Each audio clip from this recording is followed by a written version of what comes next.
friends, welcome back to my channel, and if you are new, welcome. My name is Meg, and today we're just going to do a casual chit chat. Get ready with me. We are going to try some Euphoria inspired makeup, and I'm just really in the mood to talk about the shows that I've been loving. So if you are ready to have a discussion down in the comments, I would love to get your feedback on what shows you're watching. If you're watching the same shows as me, what your thoughts are, I would love to hear from you. And if you aren't yet already, subscribe, and let's go ahead and get into the video. One of the first things that I do to get ready is put on chapstick. This is just the Jack Black lip balm that I have. It is super thick, but I like it. It's very moisturizing. A little bit of it goes such a long way, and it lasts for hours throughout the day as well. If you want to put it on before bed, or if you're like me and your day-to-day is just chapstick and filling your brows in, then it is also perfect for that. So I'm kind of trying to decide if I want to do like a bleach brow moment, because I see people using concealer and combing through, but I've never done that before, so I don't know if I want to try it or not, because my brows just don't really have such a great natural shape to begin with. Maybe we'll give it a go. The second thing that I like to do is just curl my lashes. Well, I guess if we're gonna do that, we might as well try that first, because then if it doesn't work out, I can just wipe it away and pretend like it never happened. So if you see the bleached brows, that means it worked. If you don't, it means it was a disaster. But I just like curling my lashes to get them into the shape that I want, and then I'll curl them again one more time before I apply mascara. And that's kind of how I get my curl to hold throughout the day. And even if I'm just having a day where I fill my brows in and I put chapstick on, I still like curling my lashes because I feel like it just makes you look a little bit more put together and a little bit more awake. Okay, so I'm gonna take a little bit of primer. This is a Milk Hydro Grip primer, and I literally just see people putting concealer over their brows and then combing it through with brow gel. So I don't quite know how I feel about this. I just keep seeing reels of people doing it, and that's where I'm old school, because I feel like I can't get into like just doing a 60-second reel. So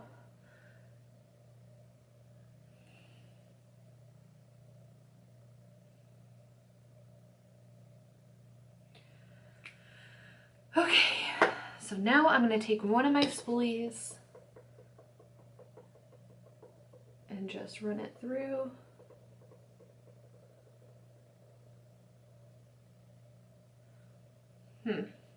I guess it works.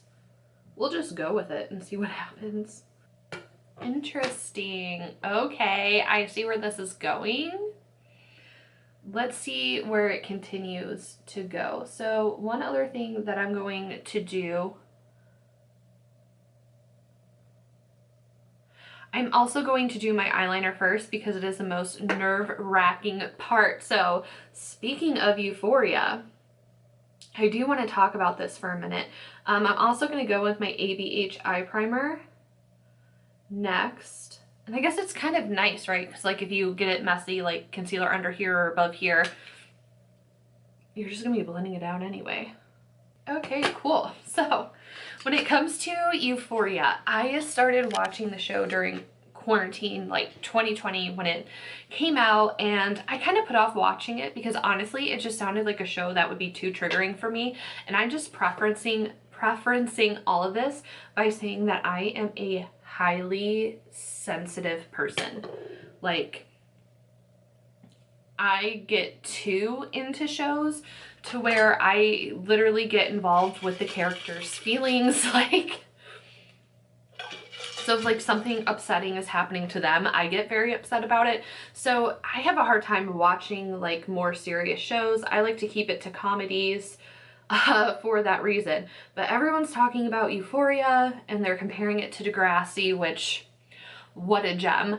I would say it's like Degrassi if Degrassi was like 30 times darker than what it was. And trust me, Degrassi had its fair share of heavy topics, but they did it in a way where it wasn't like super triggering. And to me, in my opinion, Euphoria is super triggering with how they're showing it. it's just like, I don't know, they're two different things. So I don't like when people compare Euphoria to Degrassi because it's not the same. And also, as a really quick side note, I saw that Degrassi is coming back to HBO next year. I am so freaking pumped. That show was my childhood. I first started watching Degrassi because my 5th grade math teacher, of all people, I had her for first period. So, you know, I feel like homeroom or whatever, it's always like longer than the other periods of the day. So she would always play reruns of Degrassi from the 80s. And I was just like, okay. And then I think that's about when the new, like the next generation came out. And she started showing us some episodes from that as well. And I just started watching it like every weekend. I was obsessed with Degrassi. I love that show so much.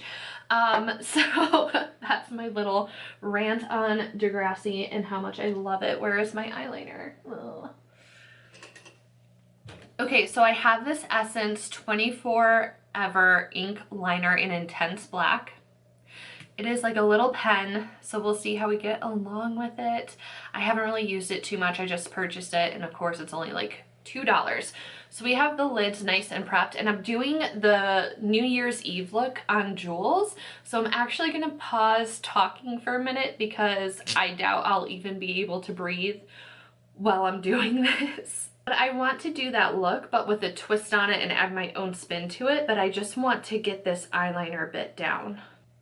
Okay, so it's all about extending the eye, and my eye shape is a little bit weird. I have like a different type of eye. It doesn't easily extend down because I have a fold right here. So we'll see how it works out. The inner corner is something I have not been able to figure out on myself, like with my particular eye shape. So we will see.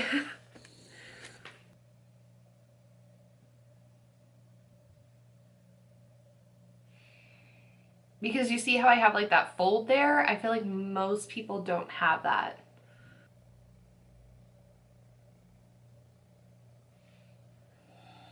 I was also watching this makeup tutorial, and a trick that a makeup artist said was to do your non-dominant eye first because it's the hardest eye instead of trying to match it to your good eye. And of course I remember this after I already start making these marks. So maybe for the bottom part, I'll try my right eye before my left eye. Okay, so then it like goes in and out and zigzags again. And this is also hard to do now that I'm in my 30s. I have a little bit more of eye wrinkles. Okay.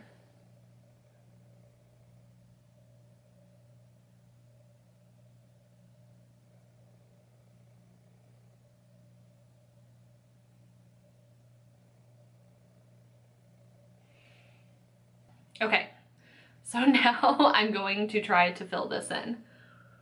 And then I also noticed that they did a very, very thin line. I think like right where the iris starts is where it looks like the line stopped. Okay, so it looks like it may have extended up to her pupil. And the trick with these looks is to keep it very pressed onto your waterline right where the eyelashes meet. So I like to literally have my mirror down like this and look down and just kind of slowly stamp along the lash line to get the thinnest line possible.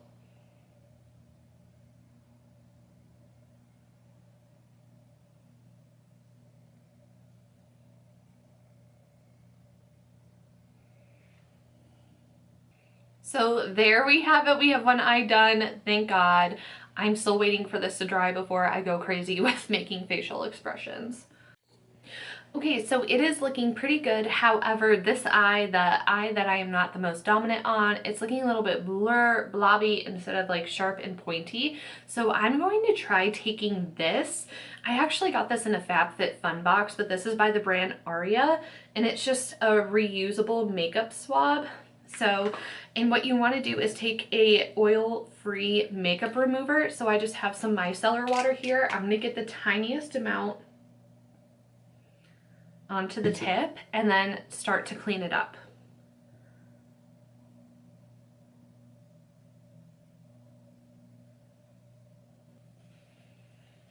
Okay, so that is already looking better.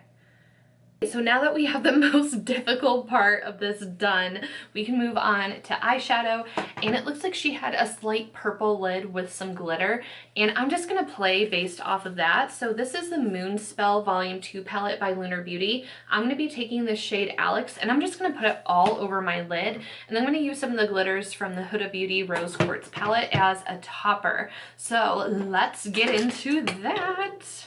I'm like so excited now that I got this eyeliner done. So I'm just gonna apply this with a fluffy brush all over the lid, like I said, a nice pastel lavender moment.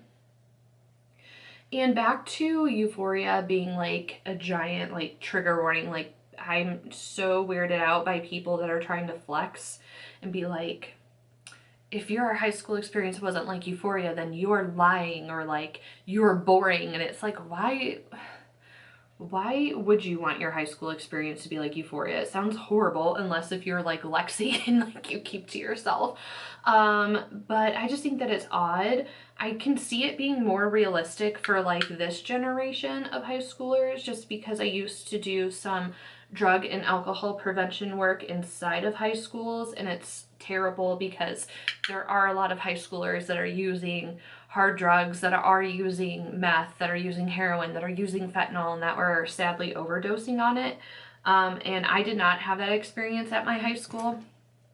Back when I was in high school in the early 2000s, kids would just like go out on the weekends and drink and smoke weed. And like sometimes they would bring like alcohol and water bottles to school, or like smoke weed in the parking lot.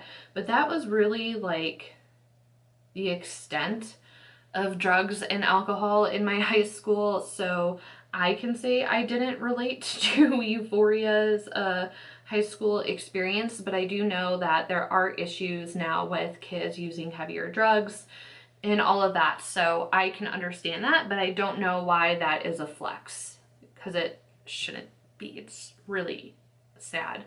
So it is very triggering if you are sensitive to drugs. Obviously, it's not the show for you, because the main character struggles with an addiction, and sometimes it's hard to watch in general, but I've lost 2 family members to accidental overdoses, so I'm just waiting for the show to trigger me in that way. But anyways, I started watching it in 2020 when everyone was talking about it, and I'm just kind of like, okay, well, maybe I should check it out, because it doesn't sound as bad as what I thought it would be. So I started watching it, and that is not, I do not recommend binge watching it, because it's a lot to take in. I had to take breaks in between certain episodes because it is really hard to watch. It is very bloody, gory, like nitty-gritty details. So it's a lot to take in. So if you haven't watched it and people are giving you shit for it, if you're a highly sensitive person, it is upsetting. I've had some friends say that they felt like the first episode of season 2 was like too much for them, and they're not going to keep watching the show, and it's triggering for them. I've had other friends say that they never started watching it because like they're afraid of being triggered by the show. So there's just, I mean, it has trigger warnings at the start of every episode. It is a lot to take in. But I have this toxic thing where if I start watching something, I'm like, I need to keep watching it.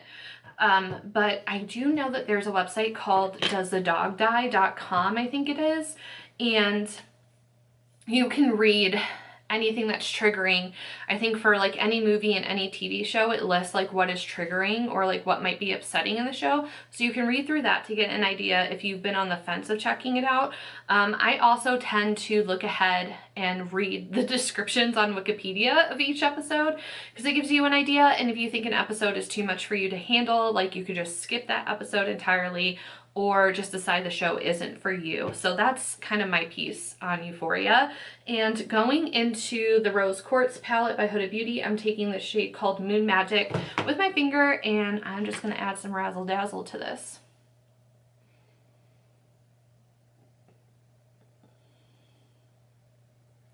I really do like the shimmers that are in this palette. I do think that the palette is hella expensive. It's just weird for me because normally when I when I buy new makeup, I review it, and I never did a review on this palette. So if you'd like to see like a dedicated video to it or something, let me know in the comments. I'd be happy to do that for you. But yeah, it's weird. This is like the first palette that I think I've purchased in the last several years that I didn't film like a first impression or a review on it. I also picked up some other makeup that's new to me from Sephora that I didn't film either. So I've been kind of enjoying the step back and just playing with makeup without having the expectation or feeling the guilt of like, well, I need to film this, I need to make content out of this, instead of just enjoying makeup being makeup. So that's kind of why I haven't uploaded, and my creativity took a big hit, as I think everyone's has throughout this unfortunate pandemic. I will say with Euphoria being back on, at the very least, I am getting the creative juices from that show. So what I'm going to do that's a little bit different than the look that Jules had, I'm going to take this shade called Cosmic Light. It's like this darker purple, smokier purple, and I'm going to smoke that out on the lower lash line a little bit. And I'm just going to dot some of this along my lower lash line so the shimmer has something to grip to. But yes, what else? Another show that took an emotional toll on me was The Morning Show. That show is so good. It's on Apple TV. I literally only pay for Apple TV to watch The Morning Show, and then I unsubscribe. Although everyone's been telling me to watch Ted Lasso.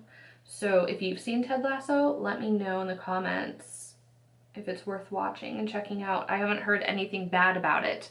But yeah, I, watched The Morning Show last year, and then it finally, oh God, it was like 2 years ago. And then it finally came back out for the second season, and what an emotional roller coaster. Like, if you know, you know. And it's just very challenging because Jennifer Aniston, like anything that has Reese Witherspoon and Jennifer Aniston in it, like sign me up. I am all about it. But it's hard because like in the first season, it's a lot easier to just kind of like, justify things with her character. But in the second season, Jennifer Aniston's character is extremely unlikable. And it's so weird. Because I really like her a lot. So it's like I find myself having a hard time disliking her character. It's so strange. I'm taking the teeniest bit of Mantra, the darkest color in this palette, and blending that together because it's not giving me quite the darkness and shadow that I want. But The Morning Show is definitely good. I highly recommend checking it out. It's a really good drama. What else have I been watching? I also think that this season of Queer Eye that just came out is like the best season that has ever aired. It is so good. I think I have one episode left to watch, but every episode but one has made me cry. So like that's the thing, like when I watch something like Euphoria that's really fucking heavy, I need to balance it out with something light and like feel good, like Queer Eye. And my other favorite show is We're Here, that's also on HBO. It's kind of like, I don't want to say it's the same as Queer Eye because it's not, it's totally different, but if I had to compare it to something, for someone that's never seen this show before, it's similar to Queer Eye, that they go and like do like a makeover thing, but it's drag. So you have Bob the drag queen, freaking love Bob, Shangela and Eureka from Drag Race. They're on this show together. And they go around to more rural parts and conservative parts of the country and help people either come out or like just give them the confidence to fully express themselves. And it's a really good, like, feel-good show, and I love that show a lot too if you are looking for something lighter to watch. So I'm also just loosely extending this out into the inner corner just because I feel like doing it. That's the only explanation I have. Another show that I recently got into that I've been enjoying is The Great on Hulu. It's based off of, like, loosely based off of Catherine the Great, and I love watching stuff like that. So I've been enjoying that. I think I'm like halfway through season 2. So I like that a lot. That's an easy watch. It's like an hour-long show. And speaking of Hulu, we also have How I Met Your Father that just came out this week as well. So the first 2 episodes were released, and I'm just, you know, saying this because I'm probably going to upload it later than what I'm watching, and in case anyone else is watching and doesn't want spoilers. So, yeah, How I Met Your Father with Hilary Duff. Everyone's like, well, do you like it? And I'm like, I'm biased because anything with Hilary Duff in it, I love it and like it. So I'm the wrong person to truly ask if it's good. But I feel like it's so hard to judge a show like that based off of the first 2 episodes. You know, everyone's like, oh, does it have the same magic as How I Met Your Mother? And it's like, I don't know yet. You know what I mean? Like, it's just such a strange thing to ask. I'm like, it's a 20-minute sitcom show. Like, I don't know what to tell you. I think that people put a lot of pressure on nostalgic things, where if you think back to when How I Met Your Mother started, were you instantly like, oh my god, this is like the best TV show ever after the first episode? Probably not. So, you know, How I Met Your Mother is shows like that. It takes a couple episodes for you to like really get into it and to dive in, and it's the same with this. It's not any different. Some people were like, well, if I don't instantly love it, I'm not gonna watch. And I'm like, did you instantly love the first one? And some critiques that I saw was that, oh, it was a little bit cringe. And I'm like, again, you claim that you're How I Met Your Mother fans, and you're saying that the first 2 episodes were slightly cringe. And I'm like, are we forgetting about how the show started with Ted saying I love you to Robin the first night that he met her? Cringe. And also stealing the blue French horn. That's also cringe. Like, let's not forget what the original show had in it, and that's part of it. That's part of the magic. So yeah, I literally teared up at the end of the first episode when they revealed that the guys had moved into Ted, Marshall, and Lily's apartment. I was like, ah. Like literally I was about to cry, and I'm like, Megan, you need to stop. And then they also had In Dedication to Bob Saget, and then I definitely started crying. January has been very cruel with the amount of celebrities that we lost. It's like every week there's a new celebrity that just unfortunately passed away, and it's just crazy.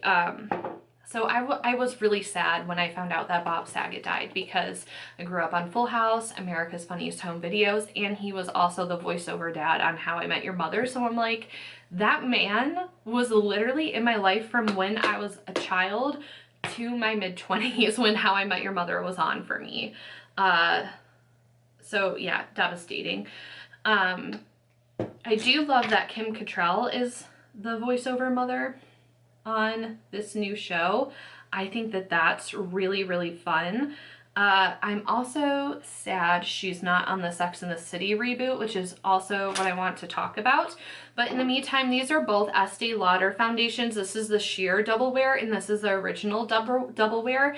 The sheer one doesn't give me quite as much coverage, and it's a little too shiny, so I mix it with the double wear to make it a better coverage and to also mattify it a little bit. And it helps me get my perfect shade, because this is a little bit too yellow and this is like the slightest bit too pale. So anyway, I'm glad that we get to see Kim Cattrall in some capacity on How I Met Your Mother, or How I Met Your Father, but very upset she wasn't in the Sex and the City reboot. But at the end of the day, if she felt that that was a toxic work environment and she didn't feel comfortable returning to that environment, I totally respect that. Obviously, we have that disappointment because I think we can all agree that Sam is the best character on that show, and her character truly stood the test of time, where a lot of the other characters really didn't. With it, you know, like most things from the 90s, it doesn't pass the vibe check. It didn't hold up well as we've progressed. So, but I think like Samantha was like the best character on the show. So it's just really sad that she didn't return. But I do like the addition on the show of the new side characters, and I like that we're seeing them kind of outside of the four of themselves, because we didn't really see them hanging out with anyone other than themselves on the show. Like Carrie had Stanford, and Charlotte would hang out with Anthony, but that was really it. So it's kind of nice seeing like the outside characters being more involved, and I liked the two characters that they have added on to the show, so that's been fun. But the first 3 episodes was so cringy, and I'm so glad my one friend watches. I have 2 friends that watch every week, but my one friend that's like, I like it, but then my other friend is like me and like is bitching about everything, so like we just text each other every week talking about how we're unhappy with certain aspects of the show. Yeah, some of it's cringe. I think that we are all on the same page where we say justice for Steve, and they're just like, I don't know what they're doing to Miranda's character, but I feel like they're like ruining her character. And I get it's because we're supposed to have all these reasons for, if you're not caught up yet, you might want to skip ahead. But I feel like they're destroying her character to justify what she's doing on the show with Shay. And it's horrible. Like, I feel like they made her an alcoholic. I'm just like, seriously, like they turned her into a giant Karen, and it's just like Miranda wasn't the most progressive, and I mean, out of the 4 of them, she kind of was. I mean, Sam was the most progressive, but you know, she wasn't like super, what am I trying to say? She wasn't like super conservative and super like Karen-y before, but now that on the reboot is back, she's just, I'm like, what are they doing to Miranda? I don't get what they're doing to her poor character. It's just like the Miranda we know and love is obsessed with her sleep. So there's no way that Miranda would be fine. First of all, it's weird as hell that she just like is like her son's girlfriend lives with them, and like they just bang all the time, like no regard, no respect to their parents. It's just so strange. And then it's like they have the one scene where she's trying to sleep, but like her headboard is like because her kid's in the next room banging his girlfriend, and it's just super fucking weird. It's just like, you know, Miranda from before would go in there and kick Brady's ass and tell him to knock it off because she needs her sleep. And then also with her being like, oh, I don't really, I haven't had time to watch the podcast or listen to it. But it's like Miranda loved podcasts, and she was super tech savvy. So like, you know, they make a whole thing about her being old school with wanting to read textbooks instead of using a Kindle. And it's just like, what are you doing? I don't get it. So it's just little things and little details like that I don't like about the show, but I will say it has grown on me. Like, I was like, this is a dumpster fire I can't look away from the first couple of episodes, but it's starting to grow on me, and I'm not as angry or bothered each episode. You know, it's just kind of like a hate show for me, but now I'm actually starting to like it. So let me know, what are your thoughts on the reboot? I just like don't understand what they're doing with Steve. I think there's like 1 or 2 episodes left in the first season. Like, what are they doing with Steve? I don't get it. Like, she wants to have this whole new life, but it's like, you really want to uproot your life at 55? I think the last 2 episodes, it's going to come down, it's going to crash and burn in her face, and she's going to have regrets of what she did, but I just don't get it. It just doesn't make logical sense to me. I'm like, can't they just, like, are they gonna live together? Are they not gonna live together? You know, I don't know what they're doing with that. Anyway, I finally picked up the Fenty Beauty Cream Bronzer. This is in Butter Biscuit, and I love it so freaking much. I do like to do my bronzer before I add my concealer. I also have a question for you all, if you have any advice. So we recently bought this house. If you haven't seen my house series, there's a playlist for it on my channel, but we recently bought and moved into our first house, which is like super exciting. And we're very lucky. We have a nice swimming pool, and we also have a pond behind our house. But my problem is The geese and ducks are now starting to fly into our swimming pool. And how can I keep them out? Like, I'm thinking about doing like some kind of mesh wiring or something, because like our pool isn't that big, so I feel like I can put like a net over it or something to keep them out. But does anyone have suggestions on how to keep geese and ducks out? And don't say shoot them, because that's not an option.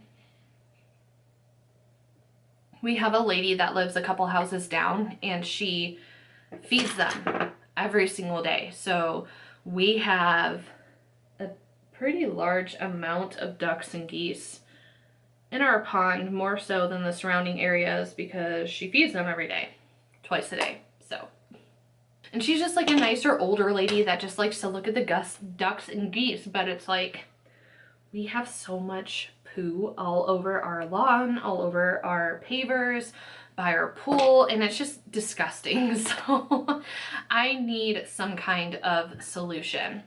So I'm just quickly going to add a little bit of concealer, because I really don't need it, especially with that eyeliner there. And then I'm going to set my face with powder, and then I will be right back. So quickly, to wrap up this get ready with me / mini tutorial, I'm just going to take this Nars Laguna bronzer. This was like the birthday sample that I got last year from Sephora. And I'm just going to add a little bit. I know when it comes to like jewels and stuff like that, like they don't really wear a lot of like face makeup. It's just mostly eye focus, but like I can't help but to do the rest of my face. Yeah, I thought it was interesting because I learned that there's a no foundation rule on set, which I like because it's showing like real skin, but also as somebody who has a ton of redness on their face, as you saw when we first started, I wish I could do that, but I just can't. It's even interesting right now having these bleached brows, because like my natural brow hairs are like so pathetic looking that I'm just like, oh, it looks so undone and unfinished. But that's part of the Euphoria makeup style, and I really like that process. Is just kind of like unlearning how to perfect things, is what I should say. And then from Lunar Beauty, again, I'm going to take a blush palette, and this is the shade Stargaze and Spacey. I like mixing both of those together and just going higher with the blush. I feel like when they do have blush on the characters, it is placed up higher on the cheekbone, like bordering where you would normally put a highlight. And then I also like to carry my blush up into where I bronzed. And my lighting is making this look so freaking harsh. Oh my god. I am lightly going to set my face before I use gel on my brows and add my highlight.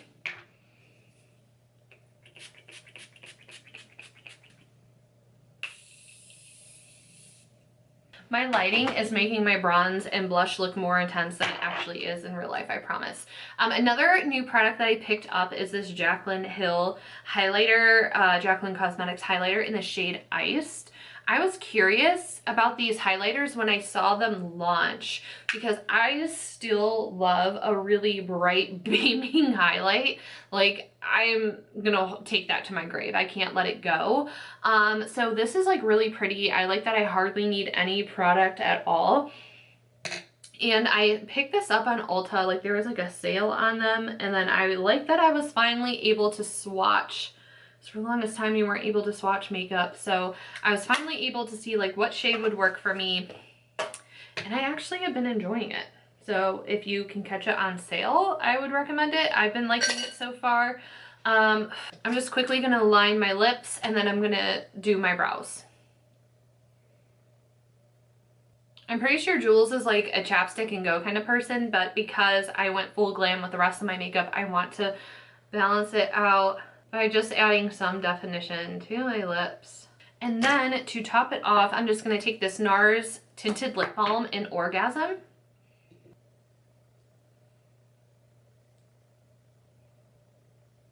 It's like the perfect thing if you just want something subtle and shiny on your lips. Alright, so let's see what adding gel does.